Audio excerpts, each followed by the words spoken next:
ಶಿಕ್ಷಣ ಸಚಿವರೇ, ಈ ಮಕ್ಕಳ ಸ್ಥಿತಿ ನೋಡಿ ಗಬ್ಬೆದ್ದು ನಾರ್ತಾ ಇದೆ. ವಿದ್ಯಾರ್ಥಿನಿಯರ ಹಾಸ್ಟೆಲ್, ಒಂದೇ ರೂಮಲ್ಲಿ 7-8 ವಿದ್ಯಾರ್ಥಿಗಳ ವಾಸ್ತವ್ಯ.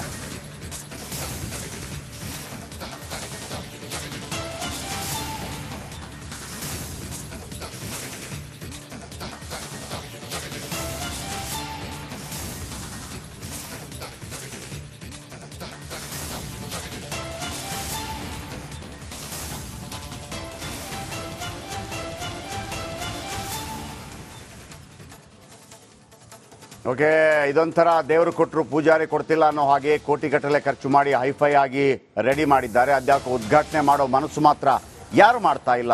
ಏನು ಈ ಸ್ಟೋರಿ, ಬನ್ನಿ ನೋಡೋಣ.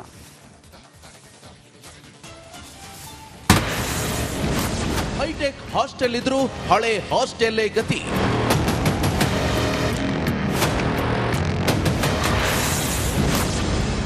ಕೋಟಿ ಕೋಟಿ ಖರ್ಚು ಮಾಡಿದ್ರು ನೋ ಯೂಸ್.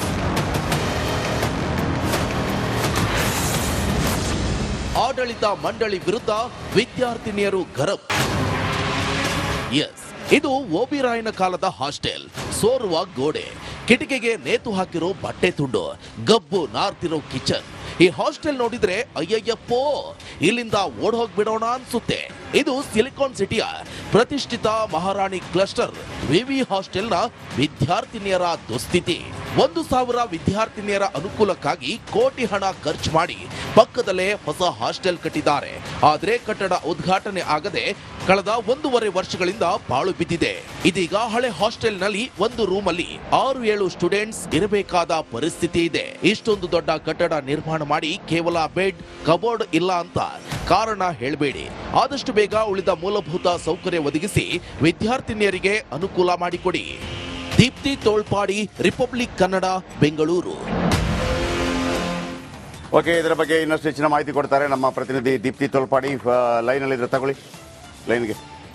ಓಕೆ ದೀಪ್ತಿ, ಏನಿದು ಸಮಸ್ಯೆ? ಹಳೆ ಹಾಸ್ಟೆಲ್ ಅಂತ ಹೇಳ್ತಾರೆ, ಮತ್ತೊಂದು ಕಡೆ ಏನು ನಿರ್ಮಾಣ ಮಾಡಲಾಯಿತು, ಹೈಟೆಕ್ ಕಟ್ಟಡ, ಉಪಯೋಗಕ್ಕೆ ಬರ್ತಿಲ್ಲ, ಏನು ಅಪ್ಡೇಟ್ಸು?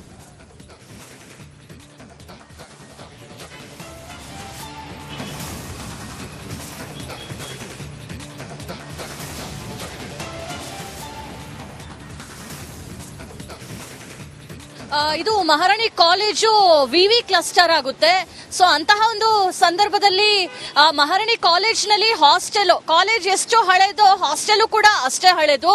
ಎಜುಕೇಶನ್ ಚೆನ್ನಾಗಿದೆ ಅಂತ ಸಾವಿರಾರು ವಿದ್ಯಾರ್ಥಿಗಳು ಈ ಒಂದು ಕಾಲೇಜಿಗೆ ಬೇರೆ ಬೇರೆ ಭಾಗಗಳಿಂದ ಬರ್ತಾರೆ. ಬರುವಂತವರಿಗೆ ಬೆಂಗಳೂರಿನಲ್ಲಿ ಸಾವಿರಾರು ರೂಪಾಯಿ ಕೊಟ್ಟು ಇದ್ದು ಹಾಸ್ಟೆಲ್ ನಲ್ಲಿ ಇರ್ಲಿಕ್ಕೆ ಆಗೋದಿಲ್ಲ, ಪಿಜಿಯಲ್ಲಿ ಇರ್ಲಿಕ್ಕೆ ಆಗೋದಿಲ್ಲ. ಹೀಗಾಗಿ ಕಾಲೇಜ್ ನಲ್ಲಿ ಇರುವಂತಹ ಹಾಸ್ಟೆಲ್ ನಲ್ಲೇ ಇರ್ತಾ ಇದ್ದಾರೆ. 2,000 ರೂಪಾಯಿ ಕೊಟ್ರೆ ವರ್ಷಕ್ಕೆ ಅವರು ಇರ್ಬೋದು. ಆದ್ರೆ ಈಗ ಆ ಹಾಸ್ಟೆಲ್ ಕಂಪ್ಲೀಟ್ ಆಗಿ ಅದು ಹೋಗೋದಕ್ಕೂ ಕೂಡ ಕಷ್ಟ ಆಗುತ್ತೆ. ಒಂದು ರೀತಿಯ ಪಾಳು ಬಿಲ್ಡಿಂಗ್ ರೀತಿಯಲ್ಲಿದೆ. ಹಾಸ್ಟೆಲ್ ಒಳಗೆ ಹೋಗಕ್ಕೆ ಮನ್ಸು ಬರಲ್ಲ. ವಿದ್ಯಾರ್ಥಿನಿಯರು ಏನೂ ಮಾಡಕ್ ಆಗದೆ ಇರುವಂತಹ ಪರಿಸ್ಥಿತಿಯಲ್ಲಿ ಸಿಲುಕಿದ್ದಾರೆ.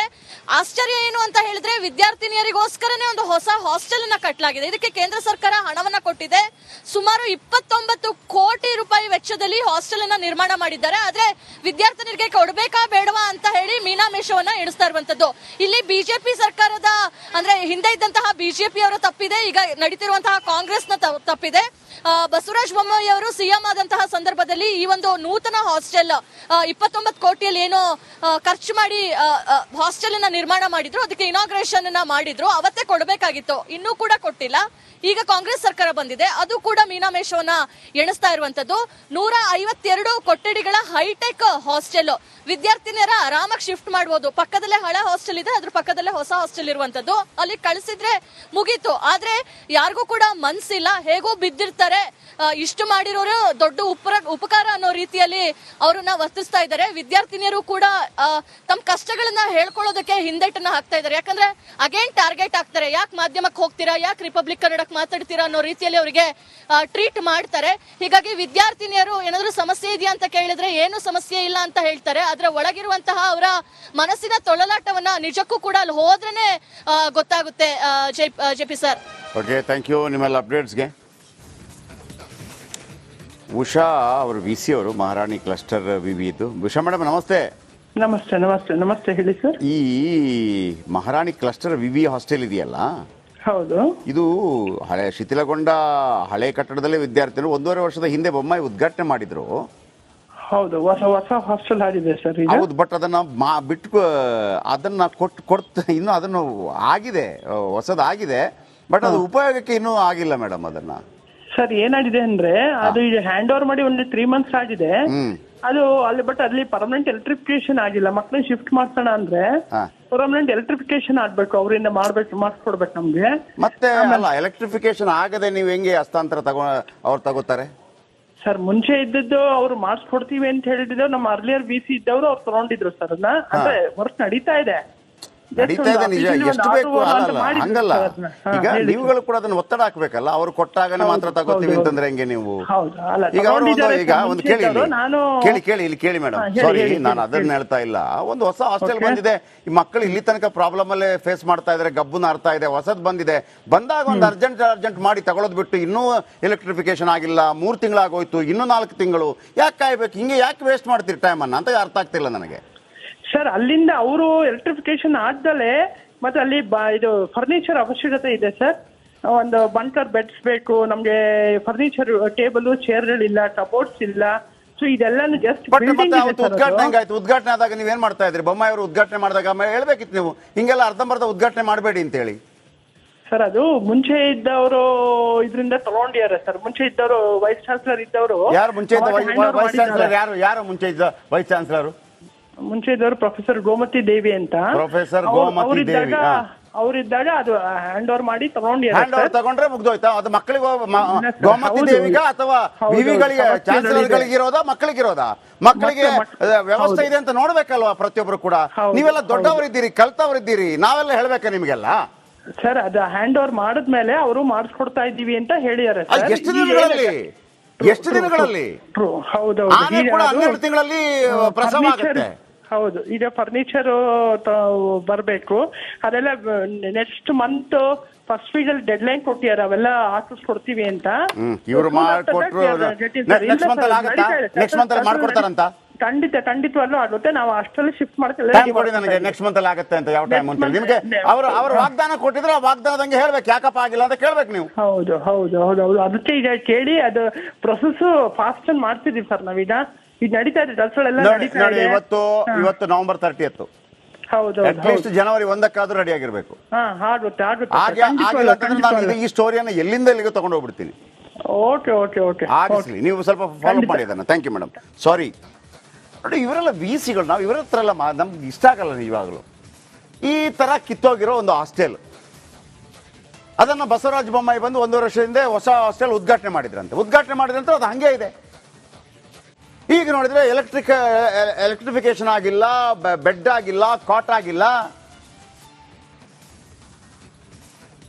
ಬಸವರಾಜ ಬೊಮ್ಮಾಯಿ ಅವ್ರಿಗೂ ಇರಲಿಲ್ವಾ, ತಲೆ ಇರಲಿಲ್ವಾ ಆ ಸಂದರ್ಭದಲ್ಲಿ? ಏಕಪ್ಪ ಅರ್ಧಂಬರ್ಧ ಯಾಕೆ ಮಾಡ್ತಾ ಇದ್ರಿ, ಫುಲ್ ಮಾಡಿ ಅಂತೇಳಿ ಇವರು ಫೋಟೋ ಕೊಟ್ಟರು, ನಾವು ಉದ್ಘಾಟನೆ ಅಂತ ಹೇಳಿದ್ವಿ. ಈಗ 3 ಆಯ್ತಪ್ಪ, ಇನ್ನೇನೋ ಆಗತ್ತೆ, 3 ತಿಂಗಳು ಕಾಯ್ತಾ ಇದ್ದೀವಿ. ನೋಡಿ, ಹಳೆ ಹಾಸ್ಟೆಲ್ ಸರ್, ಹಳೆ ಹಾಸ್ಟೆಲ್ ಒಳಗಿನ ವಿಷಲ್ ಹಾಕಿ ಸ್ವಲ್ಪ. ಹೊಸ ಹಾಸ್ಟೆಲ್ ರೆಡಿ ಆಗಿದೆ, ಇನ್ನು ಏನಂತ ಕಾಯ್ತಾ ಇದ್ದೀರಿ? ಯಾರಿಗಂತ ಕಾಯ್ತಾ ಇದ್ದೀರಿ? ಈ ರಾಜಕಾರಣಿಗಳು, ಈ ಮತಿಗಟ್ಟ ರಾಜಕಾರಣಿಗಳು ಒಂದು 6 ತಿಂಗಳಿಗೆ, ಈಗ ನಾಳಿದ್ದು ಮಂತ್ರಿಗಿರಿ ಚೇಂಜ್ ಆಗುತ್ತೆ ಗೊತ್ತಾ ನಿಮಗೆ, ಏನಾದ್ರು ಸಂಪುಟ ವಿಸ್ತರಣೆ ಆಗಿ. ಇದು ನಾನು ಯಾವುದೇ ಒಂದು ಪಾರ್ಟಿಗೆ ಹೇಳ್ತಾ ಇಲ್ಲ, ಪ್ರತಿಯೊಬ್ಬರಿಗೆ ಹೇಳ್ತಾ ಇರೋದು. ನಾಳೆ ಒಂದು ಸಂಪುಟ ವಿಸ್ತರಣೆ ಆಯಿತು ಅಂತ ಇಟ್ಕೊಳ್ಳಿ, ಆಯ್ತಾ? ಸಿದ್ದರಾಮಯ್ಯ ಸರ್ಕಾರ ಅಧಿಕಾರಕ್ಕೆ ಬಂದು ಎಷ್ಟು ತಿಂಗಳಾಯಿತು? 1 ವರ್ಷದ 8 ತಿಂಗಳೇನೋ ಆಯಿತು. ನಾಳೆ ಮಂತ್ರಿಗಳಿಗೆ ಹೊಸ ಮಂತ್ರಿ ಬಂದಾಗ ಆ ಹಳೆ ಮಂತ್ರಿ ಇದ್ದ ಮನೆಯನ್ನು ಕೊಡ್ತಾರೆ. ನಿಮ್ಗೆ ಗೊತ್ತಾ, ಮನೆ ನವೀಕರಣ ಅಂತೇಳಿ 1-2 ಕೋಟಿ ಅದಕ್ಕೆ ಖರ್ಚು ಮಾಡ್ತಾರೆ. ಮತ್ತೆ 1-2 ಕೋಟಿ ಅದು ಪಾಪ, ಅದರಲ್ಲಿ ರಾಜಕಾರಣಿಗಳು ತಿಂತಾರೆ ಅನ್ಕೋಬೇಡಿ, ಅಧಿಕಾರಿಗಳೇ ತಿನ್ನೋದು. ಒಮ್ಮೆ ಈ ರಾಜಾಜಿನಗರ MLA ಸುರೇಶ್ ಕುಮಾರ್ ಇದಾರಲ್ಲ, ಒಂದು ಅದ್ಭುತ, ಮಾಜಿ ಸಚಿವರು, ಒಂದು ಅದ್ಭುತ ಮಾತು, ಅದ್ಭುತ ಅಲ್ಲ, ಬಹಳ ಏನು ಆಘಾತಕಾರಿ ಮಾತು ಅವ್ರದ್ದು ಪೇಪರಲ್ಲಿ ಬಂತಂತೆ. ಏನು ಅಂತಂದ್ರೆ, ಸುರೇಶ್ ಕುಮಾರ್ ಅವರ ಮನೆ ನವೀಕರಣ ಅಂದ್ರೆ ಮಂತ್ರಿ ಅದ ಕೊಡ್ತಾರಲ್ಲ, ಇಷ್ಟು ಕೋಟಿಯ ಅಥವಾ ಇಷ್ಟು ಲಕ್ಷನೇನೋ ಬಂತಂತೆ, 60-70 ಲಕ್ಷನೇನೋ ಬಂದಿದೆ. ಸುರೇಶ್ ಕುಮಾರ್ ಹವಾರು ಬಿಟ್ರಂತೆ, 70 ಲಕ್ಷನ 60 ಲಕ್ಷನ, ನನ್ನ ಮನೆಗೆ ಏನಪ್ಪ ಖರ್ಚಾಗಿದೆ ಅಂತೇಳಿ ಲೀಸ್ಟ್ ತರಿಸ್ಕೊಂಡ್ರಂತೆ. ಗೊತ್ತಾಯ್ತಾ ವೀಕ್ಷಕರೇ? ಲೀಸ್ಟ್ ತರಿಸ್ಕೊಂಡ್ರಂತೆ.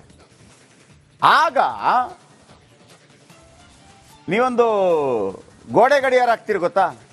ಆ ಗೋಡೆ ಗಡಿಯಾರಕ್ಕೆ ಅಂಜಿ ಪಿಂಜಿ ಗೋಡೆ ಗಡಿಯಾರದಿಂದ ಬಿಟ್ಟು ಟಾಪ್ ಮೋಸ್ಟ್ ಗೋಡೆ ಗಡಿಯಾರ ತನಕ ನಿಮಗೆ 150 ರೂಪಾಯಿಗೂ ಸಿಗತ್ತೆ, 200 ರೂಪಾಯಿಗೂ ಸಿಗತ್ತೆ. ಆಯಿತು, ಮಂತ್ರಿ ಮನೆ ಅಲ್ವಾ, 500 ರೂಪಾಯಿ ಇಟ್ಕೊಳ್ಳಿ. ಒಂದು ಗೋಡೆ ಗಡಿಯಾರ 500 ರೂಪಾಯಿ. ಬಿಲ್ ಎಷ್ಟು ಹಾಕಿದ್ದಾರೆ ಅಂತಂದ್ರೆ ಆ ಗೋಡೆ ಗಡಿಯಾರಕ್ಕೆ 20,000 ಬಿಲ್ ಹಾಕಿದ್ದಾರಂತೆ ಒಂದು ಗೋಡೆ ಗಡಿಯಾರಕ್ಕೆ. ಯಾವುದಕ್ಕೆ? ಒಂದು ಗೋಡೆ ಗಡಿಯಾರಕ್ಕೆ. ಜಗತ್ತಿಗೆ ಗೊತ್ತಿದೆ ಅದರ ರೇಟ್ ಎಷ್ಟು ಅಂತ ಹೇಳಿ. 20,000. ಯಾರು ಹಾಕಿರೋದು? ಇದೇ ರಾಜಕಾರಣಿಗಳು. ಆಯ್ತಾ? ಒಂದು ಗೋಡೆ ಗಡಿಯಾರಕ್ಕೆ 20,000 ಹಾಕಬಲ್ಲುವಂತ ನೀವು ಪರಮ ನೀಚರು, ದೇಶದ್ರೋಹಿಗಳು, ಅಧಿಕಾರಿಗಳು. ಯಾರು ಮಾಡಿದ್ದಾರೆ ಅವರು ಮಾತ್ರ. ನೀವು ಉಳಿದದನ್ನು ಬಿಡ್ತೀರಾ? ಈಗ ನಿಮ್ಗೆ ಏನು ಅಂತಂದ್ರೆ ಇಲ್ಲಿ ಕಾಟು ಬೆಡ್ಡಲ್ಲಿ ದುಡ್ಡು ಹೊಡಿಯೋಕ್ಕೆ ಏನು ಪ್ಲಾನ್ ಮಾಡ್ತಾ ಇರ್ತೀರಿ? ಎಲೆಕ್ಟ್ರಿಫಿಕೇಶನ್ಗೆ ಪ್ಲಾನ್ ಮಾಡ್ತಾ ಇರ್ತೀರಿ. ಆಮೇಲೆ ನಮ್ಮ ಜನಗಳು ನಾವು ನಂಗೆ ಇದ್ದೀವಿ, ಯಥಾ ರಾಜ ತಥಾ ಪ್ರಜಾ. ನಮ್ಮ ಯೋಗ್ಯತೆಗೆ ತಕ್ಕ ಹಾಗೆ ನಮಗೆ ರಾಜಕಾರಣಿಗಳು ಸಿಗ್ತಾರೆ. ಅದೇ ಮತ್ತೆ ಕರೆಕ್ಟು. ಯಥಾ ರಾಜ ತಥಾ ಪ್ರಜಾ. ನೀನು ಮೂರ್ಖ ಆದ್ರೆ ನಿನಗೆ ನೀನು ಮೂರ್ಖನನ್ನ ಸಂಭಾಳಿಸುವಂತವನೇ ಬೇಕು.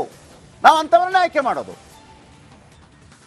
ನಿನ್ನ ಮಕ್ಕಳಿಗೆ ಒಳ್ಳೆ ಶಾಲೆ ಸಿಗ್ತಾ ಇಲ್ಲಪ್ಪ, ಒಳ್ಳೆ ಶಾಲೆ ಸಿಗಲಿ, ನಿನ್ನ ಮಕ್ಕಳು ಹುಷಾರಾಗಲಿ ಅಂತ ಯಾರಾದ್ರೂ ಅಂದ್ರೆ ಅದೆಲ್ಲ ಆಮೇಲೆ ನಮ್ಮ ಜಾತಿಯವನಲ್ವಾ ಹಾಕಬೇಕು ಅಂತೇಳಿ ಅವನು ಹಾಕಿ ಹಾಕಿ ಹಾಕಿ ಹಾಕಿ ನಿಮ್ಮ ಇಡೀ ಜೀವನವನ್ನು ಹಾಳು ಮಾಡಿ ಹಾಕಿರ್ತಾನೆ. ನಮ್ಮ ಜಾತಿ blood is thicker than water. ಅದಕ್ಕೆ 500 ರೂಪಾಯಿಗೆ ಒಂದು ಪ್ಲೇಟ್ ಬಿರಿಯಾನಿಗೆ, ಅರಿಶಿನ ಕುಂಕುಮಕ್ಕೆ, ಕಿತ್ತೋಗಿರೋ 180 ರೂಪಾಯಿಯ ಕ್ವಾರ್ಟರ್ಗೆ ನೀವು ನಿಮ್ಮ ಓಟನ್ನು ಮಾರ್ಕೊಳ್ಳದೆ ಇದ್ರೆ ಈ ದೇಶದಲ್ಲಿ ಸಂಪತ್ತು ಕಡಿಮೆ ಇಲ್ಲ, ಬೇಕಾದಷ್ಟು ಸಂಪತ್ತಿದೆ. ಆ ಸಂಪತ್ತು ಇದ್ದ ಕಾರಣಕ್ಕಾಗಿ ಬಂದ್ರು, ದೋಚಿದ್ರು. KGF ನಿಂದ ಎಷ್ಟು ಬಂಗಾರ ದೋಚಿದ್ದಾರೆ ಗೊತ್ತಾ? 10,000 ಟನ್ ಬಂಗಾರ ದೋಚಿ ತಗೊಂಡೋಗಿದ್ದಾರೆ. 10,000 ಟನ್ ಬಂಗಾರ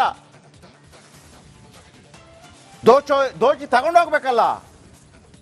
ದೋಚಿ ತಗೊಂಡೋಗೋದು ಹೆಂಗೆ? ರೈಲ್ವೆ ಟ್ರ್ಯಾಕ್ ಹಾಕಿದ್ರು, ರೈಲ್ವೆ ಟ್ರ್ಯಾಕ್ ಹಾಕಿ ಅದರ್ಲ ಹಾಕಿ ದೋಚ್ಕೊಂಡೋದ್ರು. ನಾವು ತಟ್ಟು ಚಪ್ಪಾಳೆ ಪುಟ್ಟ ಮಗು, ವಾ ವಾ ವಾ ನಮಗೆ ರೈಲ್ವೆ ಟ್ರ್ಯಾಕ್ ಹಾಕೊಟ್ರು, ವಾ ವಾ ವಾ ನಮಗೆ ರೈಲ್ವೆ ಟ್ರ್ಯಾಕ್ ಹಾಕೊಟ್ರು. ಅಷ್ಟೇ. ನಮ್ಗೆ ರೈಲ್ವೆ ಟ್ರ್ಯಾಕ್ ಅಲ್ಲ, ಬಂಗಾರದ ರೈಲ್ವೆ ಟ್ರ್ಯಾಕ್ ಆಗ್ಬೋದಾಗಿತ್ತು, ಅಷ್ಟು ದುಡ್ಡಿತ್ತು ನಮ್ಮ ಹತ್ರ. ಆಯ್ತಾ? ಎಷ್ಟಿತ್ತು ನಮ್ಮಲ್ಲಿ ದುಡ್ಡು, ಎಷ್ಟಿತ್ತು ನಮ್ಮಲ್ಲಿ ಸಂಪತ್ತು. ಆಯ್ತಾ? ಅವ್ರು ದೋಚ್ಕೊಂಡು ಹೋದ್ರು. ಈಗಿನ ಮತಿಗಟ್ಟ ರಾಜಕಾರಣಿಗಳು, ಅಧಿಕಾರಿಗಳು ಅಡ್ಜಸ್ಟ್ಮೆಂಟ್ ಅಲ್ಲಿ. ಮೊನ್ನೆ ಲೋಕಾಯುಕ್ತ ರೈಡ್ ಆಯ್ತು ಗೊತ್ತಾ ನಿಮಗೆ? ಈ ಲೋಕಾಯುಕ್ತ ರೈಡ್ ಆದ ದುಡ್ಡು 10 ಕೋಟಿ ರೈಡ್ ಆಗಿರತ್ತಲ್ವಾ? 10 ಕೋಟಿ ಆಸ್ತಿ ರೈಡ್ ಆಗಿರತ್ತಲ್ಲ, ಒಂದೇ ಒಂದು ನಯಾ ಪೈಸೆ ಸರ್ಕಾರಕ್ಕೆ ಬರಲ್ಲ. ನೆನಪಿಟ್ಕೊಳ್ಳಿ. 3 ತಿಂಗಳೊಳಗೆ ಅದಕ್ಕೆ ಲೆಕ್ಕ ಕೊಡ್ತಾರೆ. ನಾನು ಚಿಕ್ಕಪ್ಪನ ಮಗಂದು, ದೊಡ್ಡಮ್ಮನ ಮಗಳದ್ದು. ಕಾನೂನು ಹಂಗೆ ಇದೆ ನಮಗೆ, ದೊಡ್ಡವ್ರಿಗೆ ಹೆಂಗೆ ಸೇಫ್ ಮಾಡ್ತೀವಿ ಅಂತ. ಈ ಸಿಕ್ಕಾಕೊಂಡಿರ್ತಾರೆ ಗೊತ್ತಾ? ಲೀಸ್ಟ್ ನೋಡ್ತಾರೆ ರಾಜಕಾರಣಿಗಳು ಮರುದಿವಸ. ಇವನೆಷ್ಟು ಹೊಡೆದಿದ್ದಾನೆ? 60 ಕೋಟಿ, 100 ಕೋಟಿ. ಕರೀರವನ್ನ.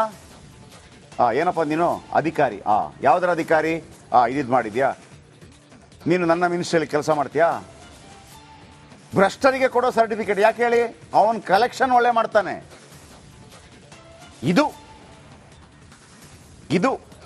1 ತಿಂಗಳೊಳಗಾಗಿದ್ದು ಸರಿ ಆಗದೇ ಇದ್ರೆ, ಆ್ಯಂಡ್ ನಾಗಲಕ್ಷ್ಮಿ ಚೌಧರಿ ಮೇಡಮ್ ಮಹಿಳಾ ಆಯೋಗದ ಅಧ್ಯಕ್ಷೆ, ಇದನ್ನು ನೋಡಿ. ಬಡ ಹೆಣ್ಣು ಮಕ್ಕಳು, ಡಾಕ್ಟರ್ MC ಸುಧಾಕರ್ ಉನ್ನತ ಶಿಕ್ಷಣ ಸಚಿವರು, ನೋಡಿ ಸರ್ ಇದನ್ನ. ಬನ್ನಿ ನೆಕ್ಸ್ಟ್.